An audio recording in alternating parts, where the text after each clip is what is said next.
بسم اللہ الرحمن الرحیم نحمده ونصلی علی رسولہ الکریم اما بعد اللہم صلی علی سیدنا و مولانا محمد وعلی آلہ وصحبہ وبارک وسلم کما تحب وترضى عدد ما تحب وترضى۔ میرے واجب الاحترام بزرگوں اور دینی بھائیوں، اس وقت ساری دنیا میں اور خصوصاً ہمارے ملک بھارت میں کرونا وائرس نامی ایک وبا پھیلی ہوئی ہے، جس کے چلتے لاکھوں لوگوں کی جانیں جا چکی ہیں۔ لاکھوں لوگ بلکہ کروڑوں لوگ اس وبا سے متاثر ہوئے اور بے شمار لوگ بے روزگار ہو گئے، بھوکمری کے شکار ہو گئے، اور یہ سب کا سب حکومت کا نکما پن ہے۔ بہرحال اللہ سے دعا کیجئے کہ اللہ اس وبا سے ہماری اور ہمارے ملک کی حفاظت فرمائے۔ اصل بتانا مقصد یہ ہے، اس وقت ایک پروپیگنڈا کیا جا رہا ہے،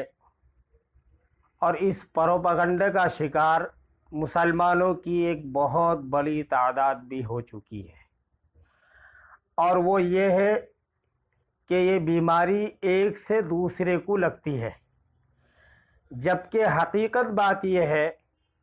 کہ اسلام میں ایسی باتوں کا کوئی تصور نہیں ہے۔ ایک صحابی نے آ کر اللہ کے نبی علیہ السلام سے عرض کیا کہ اے اللہ کے رسول،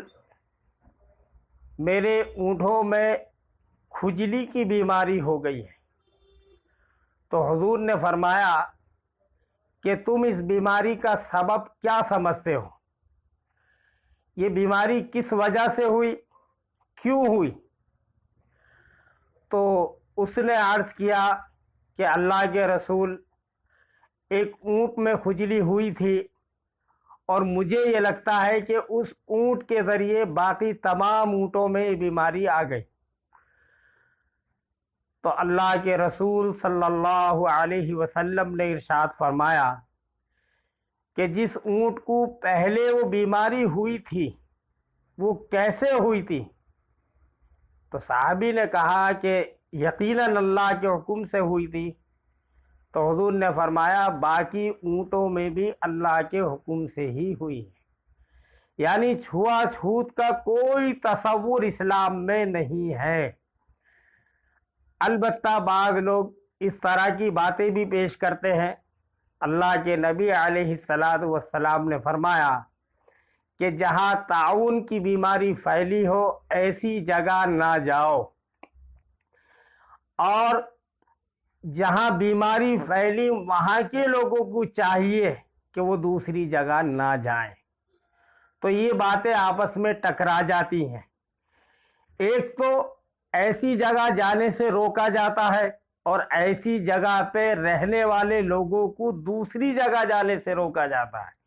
اور دوسری طرف اللہ کے نبی علیہ السلام فرماتے ہیں کہ بیماری اللہ کے ارادے سے، اللہ کے حکم سے آتی ہے، یعنی ایک سے دوسرے کو بیماری نہیں لگتی۔ تو اصل اس کا مقصد یہ ہے، حضرات علماء کرام فرماتے ہیں اللہ کے نبی علیہ السلام نے یہ بیان اس لیے فرمایا کہ بعض لوگ مسلمان ہوں گے لیکن ان کا ایمان کمزور ہوگا، ان کا عقیدہ کمزور ہوگا، اور بیماری پھیلنے کی وجہ سے شاید وہ یہ سمجھیں کہ فلاں کی وجہ سے، یا فلاں جگہ جانے کی وجہ سے، یا فلاں سے یہ بیماری ہم کو لگ گئی، اور یہ بیماری اس لیے ان کا عقیدہ خراب نہ ہو اور ان کے عقیدے پہ کوئی چوٹ نہ پہنچے، اس لیے احتیاطاً اللہ کے نبی علیہ السلام نے یہ بھی فرمایا ہے۔ آج اس وقت مسلمانوں کی ایک بڑی تعداد، بہت بڑی تعداد بلکہ معاف کیجئے مجھے، شاید کچھ پڑھے لکھے لوگ بھی، اور زیادہ تر پڑھے لکھے ہی لوگ ہیں اور ظاہری طور پہ وہ دیندار بھی نظر آتے، آج ہاتھ ملانے سے بھی کتراتے ہیں، مصافحہ کرنے سے بھی کتراتے ہیں۔ اور دیکھیے حدیث کے اندر آتا ہے جب بھی کوئی آسمانی آفت آئے تو اس وقت مسجدوں کو آباد کرو، کیونکہ مسجدوں کو آباد کرنے کی وجہ سے اللہ تعالیٰ آفتوں کو ٹال دیتا ہے۔ لیکن آج یہاں اس کا الٹا ہو رہا ہے، ایک تو ہم پہلے سے ہی مسجدوں میں نہیں جاتے تھے، اور آج اس وقت اس کرونا وائرس کے نام پر ہمیں مسجدوں میں جانے سے روکا جا رہا ہے۔ اس وقت ہونا یہ چاہیے تھا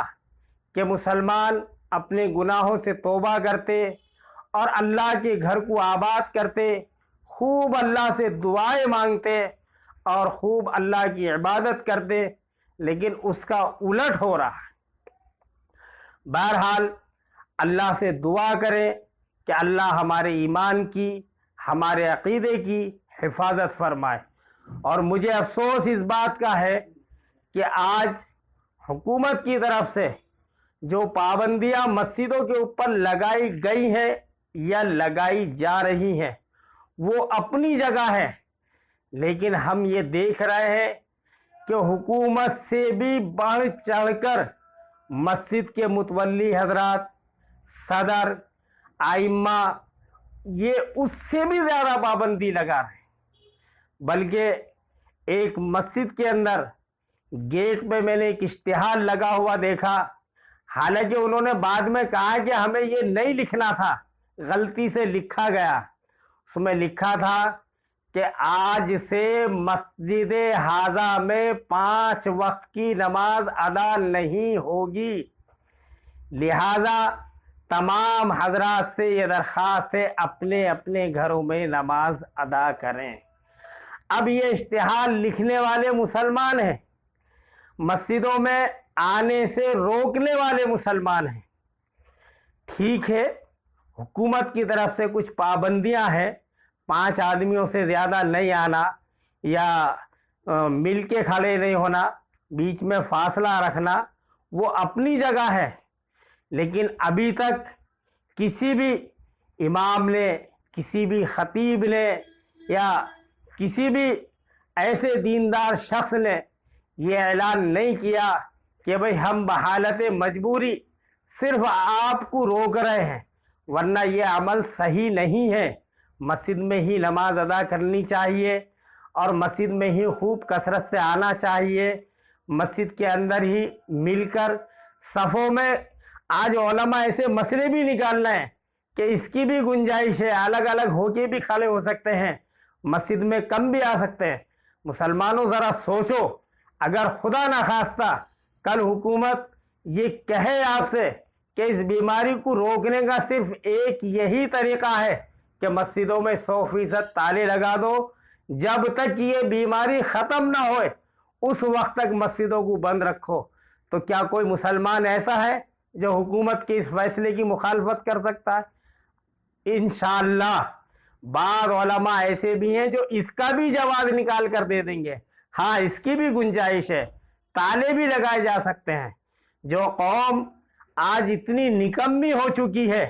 اور اتنی بزدل ہو چکی ہے، وہ قوم اپنی مسجدوں کی حفاظت کیا کرے گی اور اپنی مسجدوں کی حفاظت کس طرح کرے گی؟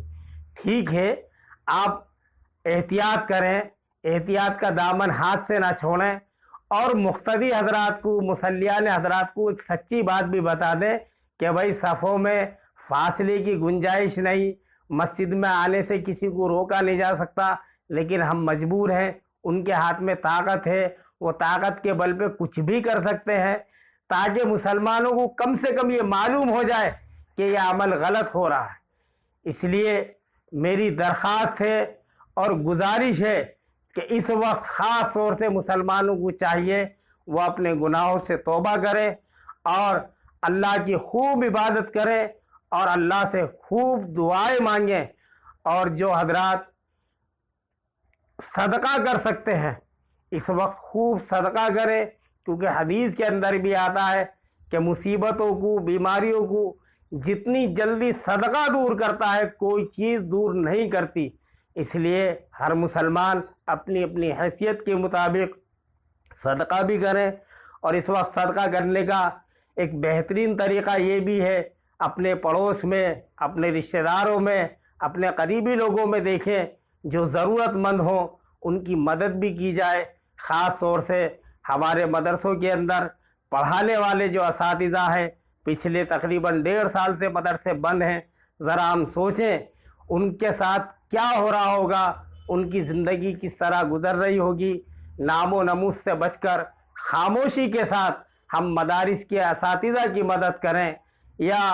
اور ایسے ہمارے کوئی پڑوسی ہوں، کوئی کمزور حالت میں ہو، ان کی مدد کریں۔ اللہ ہمیں کہنے سننے سے زیادہ عمل کی توفیق عطا فرمائے۔ وآخر الدعوانا ان الحمدللہ۔